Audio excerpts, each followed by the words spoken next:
July 4 ವಿಶ್ವ ಹಲಸಿನ ದಿನ.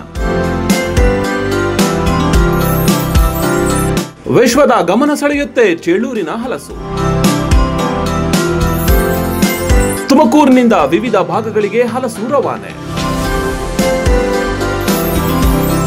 ಹಲಸಿನಿಂದ ವಿವಿಧ ಖಾದ್ಯಗಳು.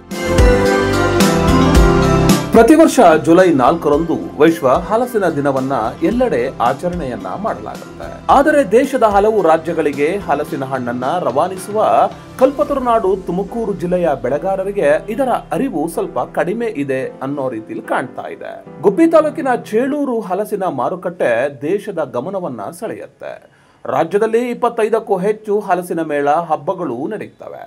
ತುಮಕೂರು ಜಿಲ್ಲೆಯ ಈರೇಹಳ್ಳಿ ಕೃಷಿ ವಿಜ್ಞಾನ ಕೇಂದ್ರದವರು ಬೆಂಗಳೂರಿಗೆ ಹೋಗುವ ಹೆದ್ದಾರಿಯಲ್ಲಿ ಏರ್ಪಡಿಸಿದ್ದ ಹಲಸಿನ ಮಾರಾಟ ಮೇಳ ಬಿಟ್ಟರೆ ಈ ವರ್ಷ ಹಲಸಿಗೆ ಸಂಬಂಧಿಸಿದಂತೆ ಯಾವ ಚಟುವಟಿಕೆಯೂ ನಡೆಯುತ್ತಿಲ್ಲ.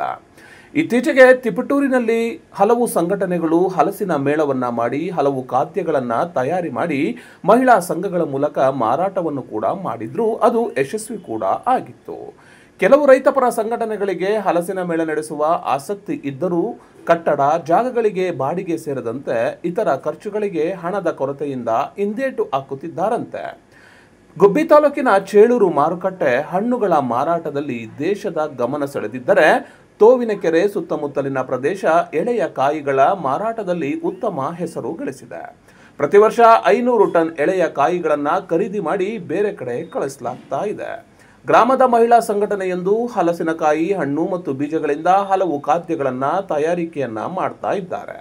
ಪ್ರತಿ ವರ್ಷ ಜಿಲ್ಲೆಯಿಂದ 10,000 ಹಲಸಿನ ಎಳೆಯಕಾಯಿ ಮತ್ತು ಹಣ್ಣುಗಳು ದೇಶದ ವಿವಿಧ ರಾಜ್ಯಗಳಿಗೆ ಹೋಗುತ್ತೆ. ಅದರಲ್ಲೂ ಮಹಾರಾಷ್ಟ್ರದ ಪೂನಾ ಭಾಗಗಳಲ್ಲಿ ತುಮಕೂರು ಜಿಲ್ಲೆಯ ಹಲಸಿಗೆ ಅತ್ಯಂತ ಹೆಚ್ಚಿನ ಬೇಡಿಕೆ ಕಾಣ್ತಾ ಇದೆ. ಇನ್ನು ಗುಬ್ಬಿ ತಾಲೂಕಿನ ಸಿದ್ದು ಹಲಸು ವಿಶ್ವ ಮಾನ್ಯತೆಯನ್ನೇ ಪಡೆದಿದೆ. ವಿಜ್ಞಾನಿಗಳು ಕೂಡ ಈ ಹಣ್ಣಿನಲ್ಲಿ ವಿಶೇಷತೆ ಇದೆ ಎಂಬುದನ್ನ ಸಾರಿದ್ದಾರೆ. ತುಮಕೂರು ಜಿಲ್ಲೆಯಲ್ಲಿ ಹಲವು ರೀತಿಯ ತಳಿಗಳು ಸಿಕ್ಕಾಪಟ್ಟೆ ಫೇಮಸ್ ಆಗ್ತಾ ಇದೆ.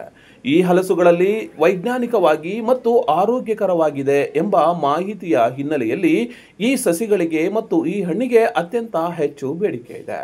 ಗುಬ್ಬಿ ತಾಲೂಕಿನ ಪರಮೇಶ್ ಅವರು ಸಿದ್ದು ಹಲಸನ್ನ ತಯಾರಿಕೆಯನ್ನ ಮಾಡಿ ದೇಶ ವಿದೇಶಗಳಿಗೂ ಕೂಡ ಸಸಿಗಳನ್ನ ನೀಡ್ತಾ ಇದ್ದಾರೆ. ಅದರಲ್ಲಿರುವಂತಹ ವಿಶೇಷತೆಗಳ ಬಗ್ಗೆ ಇಡೀ ದೇಶಕ್ಕೆ ಪರಿಚಯವನ್ನ ಮಾಡಿ ಹಲವು ಪ್ರಶಸ್ತಿಗಳನ್ನು ಕೂಡ ಪಡೆದಿದ್ದಾರೆ. ಈ ಸಿದ್ದು ಹಲಸಿನ ಬಗ್ಗೆ ಅವರು ಏನ್ ಹೇಳಿದ್ದಾರೆ ಗೊತ್ತಾ? ಆತ್ಮೀಯ ರೈತರೇ,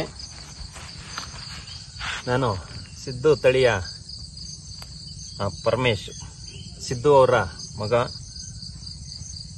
ಏನು ಕೆಲವರು ವಾದ ಇತ್ತು, ಸಿದ್ದು ಹಲಸಿನ ಮೂಲ ಮರದಿಂದ ಮಾಡಿದಂತಹ ಚಿಕ್ಕ ಚಿಕ್ಕ ಹೊಸ ಫಸಲು ಯಾವ ರೀತಿ ಬರುತ್ತೋ, ಈ ಕೆಂಪು ಬಣ್ಣ ಬರುತ್ತೋ ಹೆಂಗೋ ಅನ್ನೋದು ಒಂದು ವಾದ ಇತ್ತು. ನೀವು ಏನು ನೋಡ್ತಾ ಇದ್ದೀರೋ ಅದೇ ಗಿಡದಲ್ಲಿ ಈಗ ಹಾರ್ವೆಸ್ಟ್ ಮಾಡಿದಂಥ ಈ ಒಂದು ಫ್ರೂಟು ನೀವು ನೋಡ್ಬೋದು. Acid is same.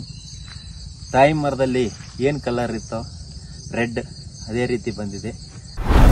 Chalukya news, ಜನರಿಗೋಸ್ಕರ.